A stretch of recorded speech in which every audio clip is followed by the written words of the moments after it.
그 좌우에 계신 분들과 인사하겠습니다. 잘 오셨습니다. 사랑합니다. 축복합니다. 또 선포하겠습니다. 예수님이 부활하셨습니다. 살아계셔서 당신과 함께하고 계십니다. 할렐루야. 지난주 우리는 여호와의 종 모세가 죽고 난 이후 하나님께서 여호수아를 이스라엘의 지도자로 세우시고 난 이후에 이 여호수아에게 주시는 말씀을 우리가 살펴보았습니다. 우리가 1절부터 9절까지의 내용을 읽어보면 하나님이 세 가지 말씀을 여호수아에게 주시는 것을 볼 수가 있습니다.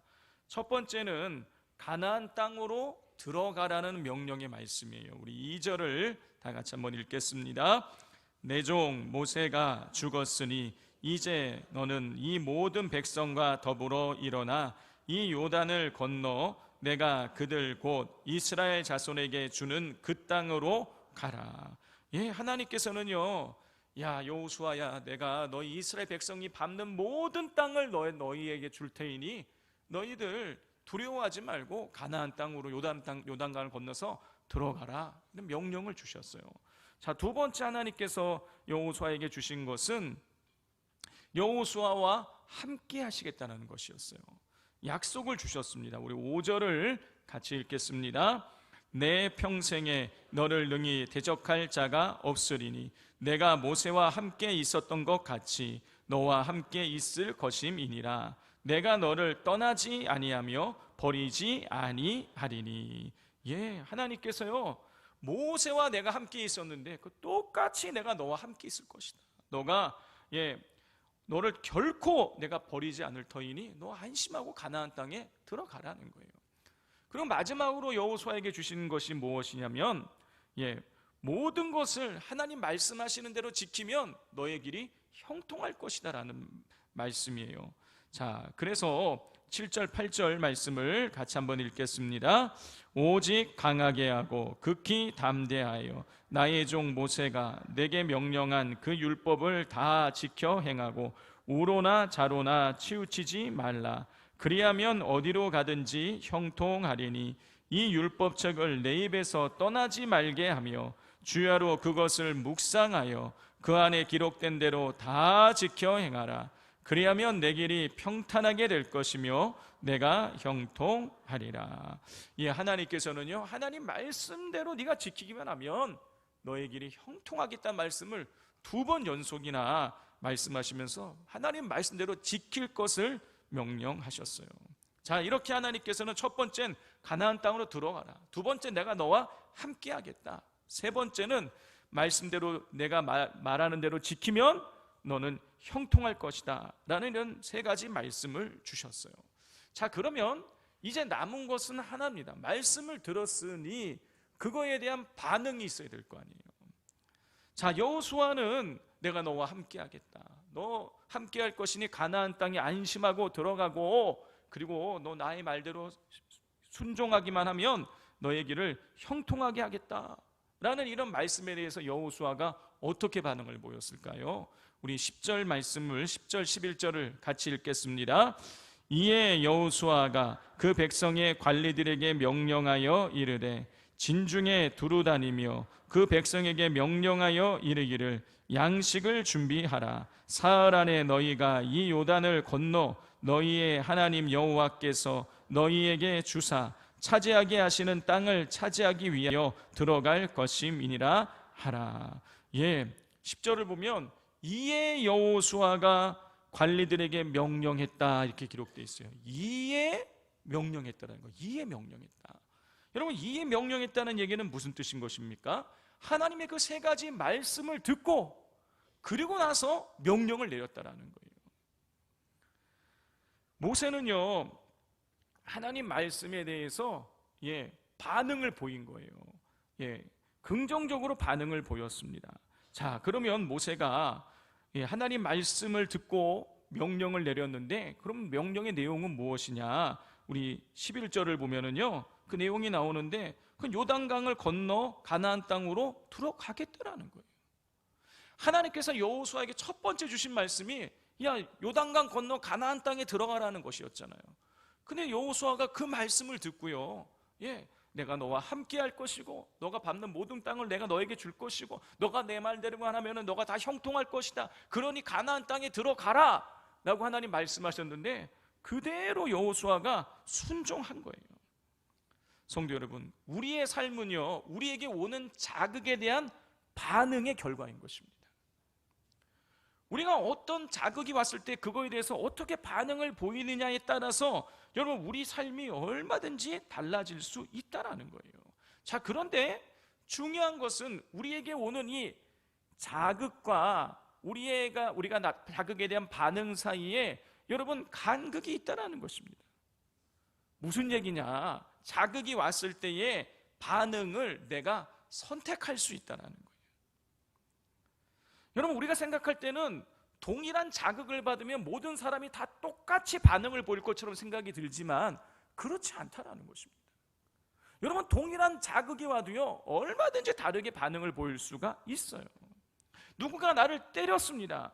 여러분, 때렸을 때 어떤 사람은요, 맞서 싸우는 반응을 보일 수 있고요, 어떤 사람은 도망칠 수 있고요, 어떤 사람은 그냥 맞고 가만히 있을 수도 있는 거예요. 과거에 진혹한 가난을 겪은 분들을 보면은요, 어떤 분들은요, 내가 가난하게 자랐기 때문에 여러분 주변 사람들에게 돈 쓰는 걸 아까워하고 인색한 사람이 있어요. 그런데 또 어떤 사람은요, 내가 가난했기 때문에 그 마음을 알아서 나도 넉넉하지 않지만 베푸는 사람이 있는 거예요. 가난에 대한 반응도요, 여러분 다른 것입니다. 성도 여러분, 외부적 자극에 대한 반응은요, 정해져 있지 않아요.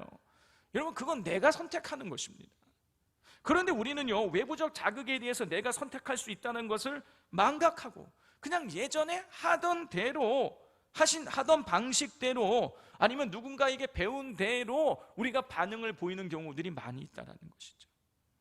예를 들어서 누가 나를 때릴 때 그동안 아무런 저항도 하지 못하고 맞기만 하는 사람은요, 자신도 모르게 남이 때리면 아무 생각 없이 그냥 저항도 하지 않고 그냥 맞는 것으로 끝날 수 있는 거예요. 해오던 대로 하는 거예요. 또 어떤 사람은요, 어머니한테 아니면 아버지한테 맞으면 같이 한 대 쳐야 돼. 어렸을 때 계속 그렇게 교육을 받았으면요, 또 그렇게 교육받은 대로 반응을 보일 수 있는 것입니다. 여러분, 그런데요, 이 자극은요, 내가 선택하는 거예요. 배운 대로 안 해도 되는 것입니다. 내가 해오던 대로 안 해도 돼요. 얼마든지 다르게 창조적으로 반응을 보일 수가 있다라는 거예요. 하나님 말씀에 대해서도 마찬가지입니다. 여러분, 하나님 말씀에 대해서 그동안 저항하고 하나님 말씀에 대해서 순종하기를 꺼려했던 사람들은요, 그냥 아무런 생각 없이 하나님 말씀이 나에게 전해졌을 때 어떤 내가 순종하기 어려운 일이 나에게 오면은요, 나 저거 못해 하고 그냥 아예 생각도 안 하고 그걸 순종할 생각조차 못 품을 수도 있다라는 거예요. 성도 여러분, 해오던 대로 반응하지 않아도 됩니다. 얼마든지 다르게 반응할 수 있어요. 그런 자유를 하나님이 우리에게 주셨습니다. 자극에 대해서 여러분 다르게 반응하면요, 새로운 결과가 만들어지고 새로운 길이 열립니다. 특별히 하나님 말씀에 대해서 우리가 어떻게 반응하느냐, 새롭게 반응하면요, 새로운 길이 열려지는 거예요. 하나님 말씀에 대해서 순종하지 않던 사람이 순종하기로 결단을 먹고 마음을 먹고 여러분 하나하나 여러분 순종해 나가기 시작하면은요, 그동안 누리지 못했던 하늘의 복을 누리게 되어지는 것입니다. 왜 하나님 말씀에 대해서 여러분 순종할 때에 우리에게 복이 주어지는 것일까요? 여러분, 그건 하나님의 약속이기 때문인 거예요. 하나님이요, 하나님 말씀에 순종하면 복을 주시겠다고 약속하셨기 때문이에요. 여러분, 오늘 본문 7절 8절만 보더라도 하나님께서는요, 하나님의 율법을 다 지켜 행하면 네가 형통할 것이라는 말씀을요 2번 연속해서 여호수아에게 주는 것을 우리가 볼 수가 있습니다. 이건 하나님의 약속이에요. 순종하는 자에게 하나님은요 복을 주시겠다고 약속하셨습니다. 순종하는 자만이 복을 누릴 수 있는 거예요. 하나님 말씀에 대한 자극이 들어왔을 때 그 자극에 대해서 순종을 할 때에만 우리는 하나님 주시는 평안함을, 형통을 누릴 수 있게 되어지는 것입니다. 여러분, 그런데 혹시 그냥 예전에 그냥 해오던 대로 나는 하나님 말씀 순종하는 것과 나는 상관이 없는 인생이니까, 내가 조금 해봤는데 뭐 별다른 게 없었으니까 그렇게 생각을 해오면서 그냥 해오던 대로 혹시 불순종하고 계시지는 않으십니까? 하나님 말씀에 대해서 여러분 순종하려는 몸부림이 있어야 되는 거예요. 여러분, 어느 날 부자 청년이 예수님을 찾아옵니다. 예수님께 물어요. 선한 선생에 내가 무엇을 하여야 영생을 얻으리까? 그래서 예수님께서 십계명의 5계명부터 10계명에 있는 말씀을 쭉 얘기를 하세요. 너 지켰느냐? 제가 그건 어려서부터 제가 다 지켰습니다. 그래, 내가 너에게 한 가지 더 말하겠다. 너가 재산이 많은 것 같은데 너의 재산을 가난한 자들에게 팔고 나를 쫓으라. 예수님께서요, 제자됨의 영광을 누릴 수 있도록 길을 제시하신 거예요. 그런데 성경에 보면 뭐라고 기록이 되어 있냐면, 이 사람이 재물이 많은 고로 근심하며 가니라. 재물이 많은 고로 근심하며 갔다라는 거예요. 여러분, 그래서 이 본문의 보통 설교의 제목이 뭐냐면 어리석은 부자 청년이에요. 여러분, 그런데요, 저는요, 이 청년이요, 이 부자 청년이요, 어리석게 생각이 들지 않더라고요. 여러분, 재물이 많은 고로 근심하며 갔다. 여러분, 근심하며 갔다라는 이 단락을, 이 원어를 우리가 풀이해 보면 어떤 뜻이냐면, 마음이 갈등이 돼서 울지경에 되었다, 이런 뜻인 거예요. 예수님이 가난한 자들에게 너희 재산을 팔아주고 나를 쫓으라는 이 말씀을 들었을 때에, 여러분, 이 청년이요, 예수님 말씀을 지키려는 생각이 없었으면 갈등할 필요도 없었겠죠. 지키려고 했던 거예요. 지키려고 하는데 이 재물에 대한 그 유혹이, 재물을 이걸 포기하지 못해서 둘 사이에 갈등을 하다가 결국에는 재물을 쫓아가기는 간 거예요. 그런데 우리가 이 청년에서 본받아야 될 것은 말씀을 듣고 지키려고 몸부림을 쳤다라는 것입니다. 많은 경우요, 하나님 말씀 따로 내 삶 따로인 거예요. 최소한 이 청년은요, 지키려는 영적인 몸부림이 있었던 거예요. 여러분, 그런 몸부림이 있기를 간절히 소망합니다. 뿐만 아니라 부자 청년처럼 근심하며 가는 정도가 아니라 근심하지만은 순종했더라는 그런 삶의 기록이 우리의 삶에 남기를 주님의 이름으로 축복을 드립니다. 성도 여러분, 하나님 말씀에 대한 반응을 바꾸면 인생이 달라지는 것입니다. 여러분, 그런데 왜 우리는 하나님 말씀에 불순종하는 것일까요? 반면에 이 여호수아는 어떻게 하나님 말씀에 대해서 순종으로 반응을 보일 수 있었던 것일까요? 여러분, 여호수아의 순종이 결코 쉬운 순종이 아니에요. 여러분, 그 200만이 넘는 그 사람들을, 엄청난 인구를 데리고 요단강을 건너가서 가나안 땅에 있는 사람들과 전쟁을 치른다. 여러분, 잘못하면 몰살당하는 거예요. 생명이 왔다 갔다 하는 그 일들 가운데에 하나님께서 말씀하시자 이에 명령했다. 즉시 순종한 것이에요. 어떻게 여호수아는 그 하나님 말씀에 대해서 즉시 그렇게 순종할 수 있었던 것일까요? 여러분, 그 이유는 무엇이냐? 여러분, 하나님을 진짜 믿었기 때문인 거예요. 언젠가 저는 대학 4년, 신학대학원 3년 동안 이 봄, 가을로 학교에서 사경회를 했습니다. 그러니까 4년, 3년 했으니까 7년. 그러니까 총 14번의 학교에서 유명하다는 강사를 초청해가지고 2박 3일씩, 3박 4일씩 사경회를 했어요. 그 사경회 중에 제 인생에 잊혀지지 않는 사경회가 하나가 있는데, 그게 뭐냐면 제 신대원 2학년 때 있었던 이재철 목사님을 모시고 한 사경회였어요. 그때 이재철 목사님이 하시는 그 사경회의 내용이 아직도 기억에 선명해요. 마지막 날 이런 설교를 하시는 거예요. 여러분, 왜 하나님 말씀에 순종하지 않으십니까? 우리가 하나님 말씀대로 살아가지 않는 이유는 단 한 가지라는 거예요. 그게 뭐냐? 하나님을 진짜 믿지 않기 때문이라는 거예요. 진짜 하나님이 살아계시다는 걸 믿는 사람은 순종하지 않을 수가 없다라는 것이죠. 여호수아는요, 진짜 믿은 거예요. 진짜 하나님 말씀을 믿으니까 목숨을 왔다 갔다 하는 그 위태한 상황이지만 전혀 고민하지 않고 하나님 가라 그러니까, 요단강 건너서 가나안 땅 가라 그러니까 요단강 건너서 가는 거예요. 성도 여러분, 어떠하십니까? 하나님의 살아계심을 믿으십니까? 믿는 사람은 하나님 말씀에 순종합니다. 여호수아는 하나님 말씀에 하나님의 살아계심을 믿었기에 순종함으로 이스라엘 백성을 이끌고 가나안 땅에 들어갔어요. 자, 그런데 지금 이 가나안 땅에 들어가는 것은 전쟁을 하기 위해서 들어가는 것 아닙니까? 근데 전쟁을 하기 위해서 들어갈 때에 여호수아가 특정 지파에 대해서 특별한 명령을 내리는 것을 우리가 보게 됩니다. 12절 이하의 말씀을 읽어보면 여호수아가 르벤 지파, 갓 지파, 그리고 성경에는 므낫세 반지파라고 되어 있어요. 그러니까 므낫세 지파 중에 절반을 의미하는 거예요. 그래서 므낫세 반지파다 그러는 거예요. 이 두 지파 반에게 뭐라고 요구를 하냐면, 너희들 요단강 건너가서 가나안 정복 전쟁할 때에 너희들 앞장서라 라고 이 세 지파에게 그렇게 요청을 하는 거예요.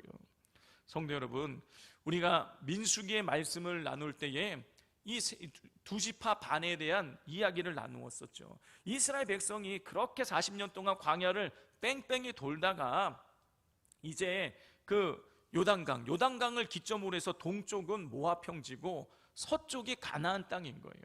이스라엘 백성이 뺑뺑이 돌다가 이제 이 모압 평지 쪽으로 거의 이제 접근을 하게 된 거죠. 가나안 땅으로 점점 가까이 가려고 하는데 이때 두 왕이 이스라엘 백성이 오는 것을 방해를 합니다.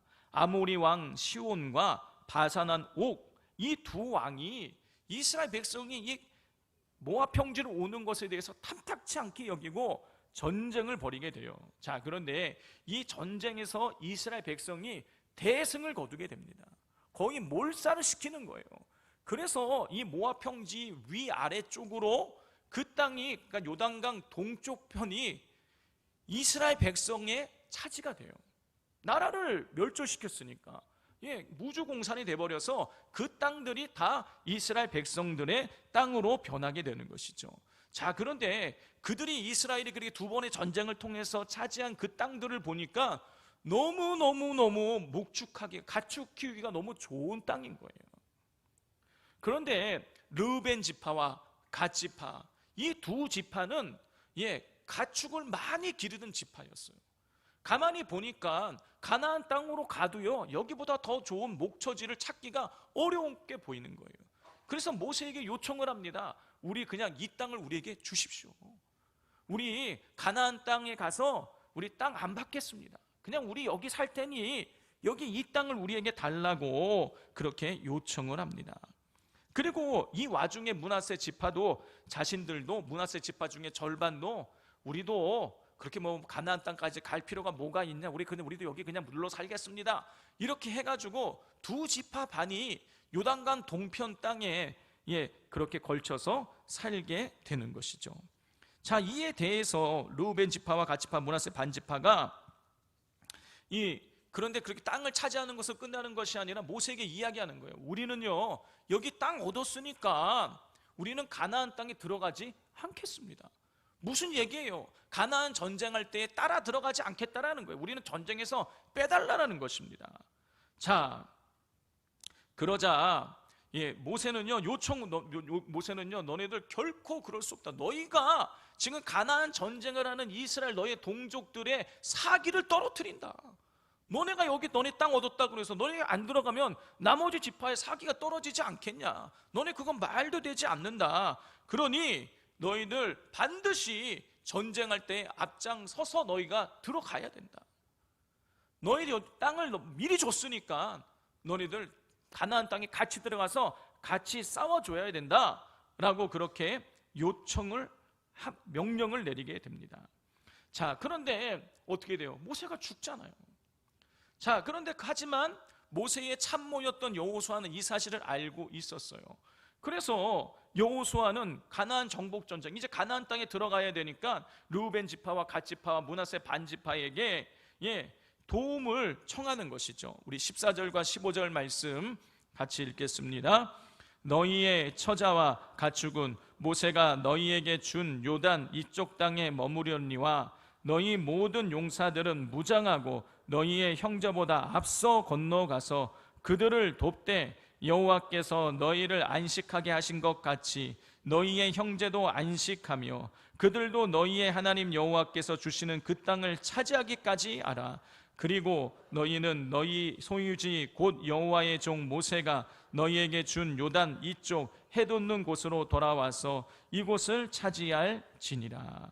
여호수아는요, 모세가 그 세 개 지파에게 명령을 내렸듯이 너네들 이제 전쟁을 하게 될 텐데 너네가 이 전쟁이 끝날 때까지 이 가나안 땅을 다 차지해서 너희처럼 나머지 지파들이 다 땅을 다 분배받을 그때까지 너희들은 전쟁에 앞장서야 된다라고 그렇게 명령을 내립니다.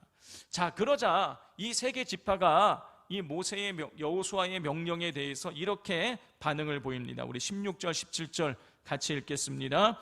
이러한 여호수아의 명령에 대해서 16절 읽겠습니다. 시작. 그들이 여호수아에게 대답하여 이르되 당신이 우리에게 명령하신 것은 우리가 다 행할 것이요 당신이 우리를 보내시는 곳에는 우리가 가리이다. 우리는 범사에 모세에게 순종한 것 같이 당신에게 순종하려니와 오직 당신의 하나님 여호와께서 모세와 함께 계시던 것 같이 당신과 함께 계시기를 원하나이다. 르우벤, 갓, 므낫세 반지파 중 반지파는요 가나안 정복 전쟁에 참전해서 도우라는 여호수아의 명령을 받고 그 명령에 우리가 순종하겠다라고 그렇게 반응을 보입니다. 성도 여러분, 이 세 개 지파는 이미 요단강 동편에서 땅을 분배받았어요.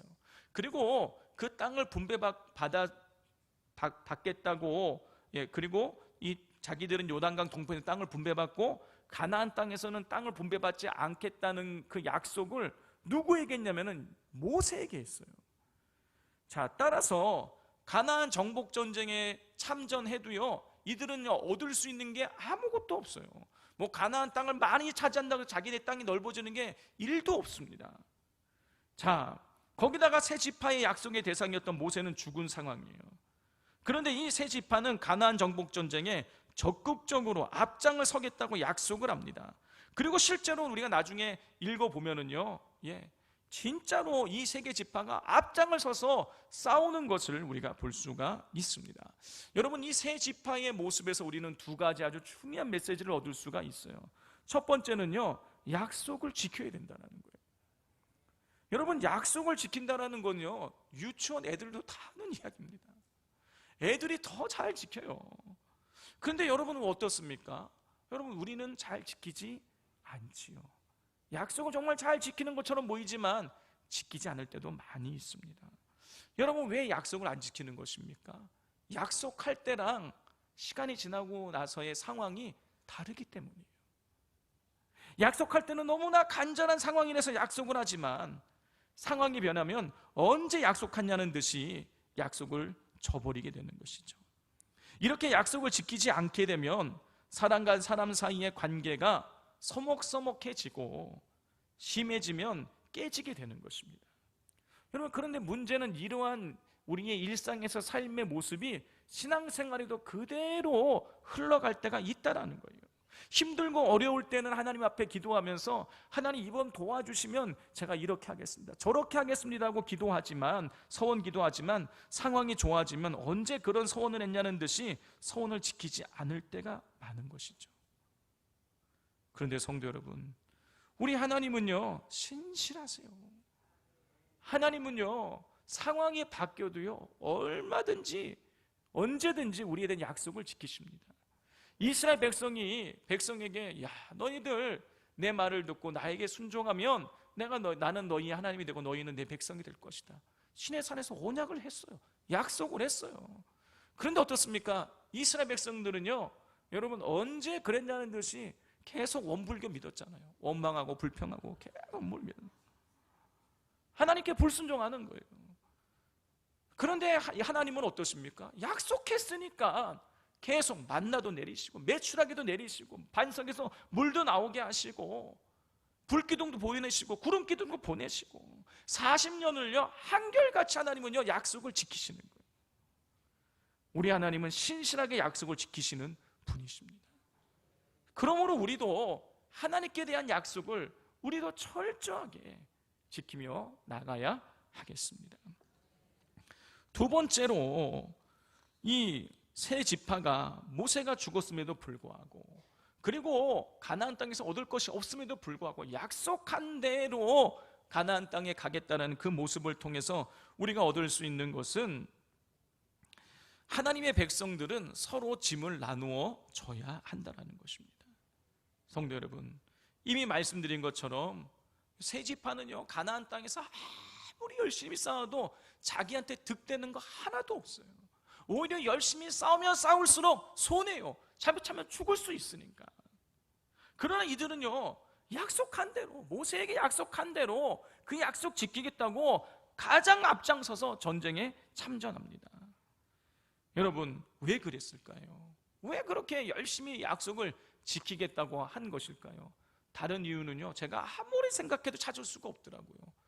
여러분, 약속이기 때문에 지키는 것도 있지만 그 약속을요 왜 그렇게 철저히 지키려고 노력을 했냐면 나머지 9개 반 지파가 자기들의 형제이기 때문인 거예요. 가족이니까 가족을 지키고자 그렇게 열심히 나가서 앞장서게 된 것입니다. 성도 여러분, 우리 모두는요 예수 안에서 한 형제요 자매입니다. 우리는 아버지가 같아요. 하나님을 아버지로 모시고 있는 하나님의 자녀입니다. 이 얘기를 들으니까 나는 그 권사님이랑 같은 아버지 두기 싫은데 이럴 수도 있어요. 여러분, 그래도 하나님 아버지가 우리 아버지이기 때문에 우리는요 다 하나님의 자녀들이고 우리는 다 한 가족이에요. 옆에 분 한번 얼굴 보십시오. 아이고, 가족을 만났습니다.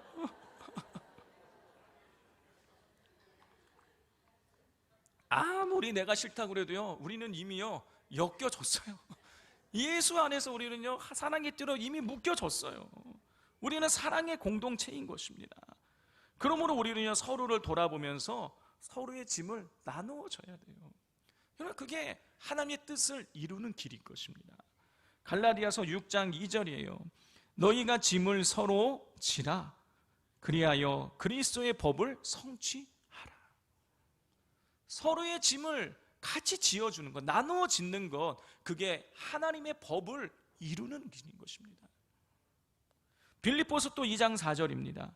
각각 자기 일을 돌볼 뿐더러 또한 각각 다른 사람의 일을 돌보아 나의 기쁨을 충만하게 하라.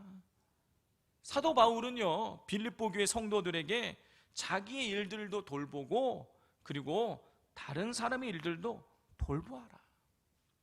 짐을 나눠 져야 되는 것인 것입니다. 그것이 하나님의 뜻이고 하나님의 법을 이루는 것이에요. 성도 여러분, 우리가 서로의 내 짐도 힘든데 상대방의 짐도 같이 져주려고 하면은요 힘들 수도 있어요. 당연히 버겁죠. 그러나 그렇다고 해서 중단해서는 안 됩니다. 왜냐? 그게 하나님께서 우리에게 요구하시는 것이기 때문이에요. 그동안에는 외면했지만 한번 다르게 반응 보여보십시오. 어렵고 힘든 인생의 짐을 지고 가시는 분들에게 가까이 다가가셔서 같이 한번 짐을 한번 지어보세요. 다르게 한번 반응 보여보세요. 여러분, 삶이 달라지는 것입니다. 자, 이렇게 르우벤 갓지파 그리고 므낫세 반지파가 가나안 정복 전쟁에 참전을 요청하는 여호수아의 말을 듣고 참전하겠다고 응답했습니다. 그리고 이런 말을 덧붙였어요. 자, 우리 17절 18절을 같이 한번 읽겠습니다. 우리는 범사에 모세에게 순종한 것 같이 당신에게 순종하려니와 오직 당신의 하나님 여호와께서 모세와 함께 계시던 것 같이 당신과 함께 계시기를 원하나이다. 누구든지 당신의 명령을 거역하며 당신의 말씀을 순종하지 아니하는 자는 죽임을 당하리니 오직 강하고 담대하소서. 세 지파는요 모세에게 순종한 것 같이 여호수아에게도 순종하겠다고 하면서 여호와께서 모세와 함께 계시던 것 같이 당신과도 함께 계시기를 원한다고 여호수아에게 축복을 빌어 주었어요. 성도 여러분, 세 지파는 모세와 약속했기 때문에 여호수아의 요청을 거절할 수 있었습니다. 그러나 세 지파는 여호수아에게 순종을 서약해요. 단순히 순종하겠다는 정도가 아니라 18절을 보면 당신의 명령을 거역하고 말씀에 순종하지 않으면 죽임을 당할 것이라고 죽음으로써 순종을 하겠다고 다짐을 합니다. 성도 여러분, 분명 그 120세를 살고 죽은 그 모세와 이 젊은 여호수아를 비교를 해보자면요, 비교가 되지 않았을 거예요. 여러분, 분명히 여호수아에게 모세에게서 그 능숙함과 그 연륜이 여호수아에게 느껴지지 않았을 것이에요.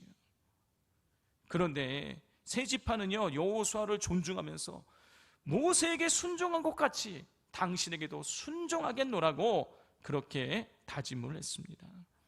여러분, 그 이유가 무엇인 것입니까? 여호수아도 하나님께서 세우신 지도자였기 때문인 것이죠. 성도 여러분, 우리 교회 내에는 하나님께서 세우신 지도자들이 있습니다. 저와 같은 목회자도 있고 장로님들도 계시고 구역장, 교구장, 예배 인도자, 찬양대 지휘자, 교사, 남녀 선교회 회장 등 여러분들의 지도자들이 있습니다. 하나님께서 각기 그때그때 필요한 사람들을 지도자로 세워주신 것이에요. 자, 그런데 우리가 여기서 잊지 말아야 할 것은 분명 하나님께서 세우신 지도자이지만 사람이기에 단점과 허물이 있다는 것입니다. 하나님 세우신 다윗이 밧세바를 범하고 살인교사를 했어요. 끔찍한 죄를 저질렀습니다. 다윗뿐만이 아니라 성경에 보면 하나님이 택함 받았는데요, 여러분, 하나님 앞에서 온전하지 못한 사람들이 너무너무 많아요. 아니, 거의 다, 대부분 다 그래요. 그럼에도 불구하고 하나님께서 그들을 지도자로 세우셨다는 것은 그만한 이유가 있는 것입니다. 그러므로 우리는요, 허물이 보일지라도 흠이 보일지라도 존중해 줘야 되는 것입니다.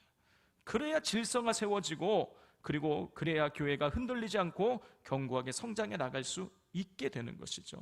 여러분, 이 사실을 잊지 마시고 하나님께서 우리 산돌교회에 세우신 지도자들을 하나님 때문에 존중해 주시고 세워 주시기를 바랍니다. 그럴 때 우리 산돌교회가 더 부흥되고 성장하게 될 줄 믿습니다. 우리 이 시간 말씀을 기억하면서 함께 찬양하도록 하겠습니다.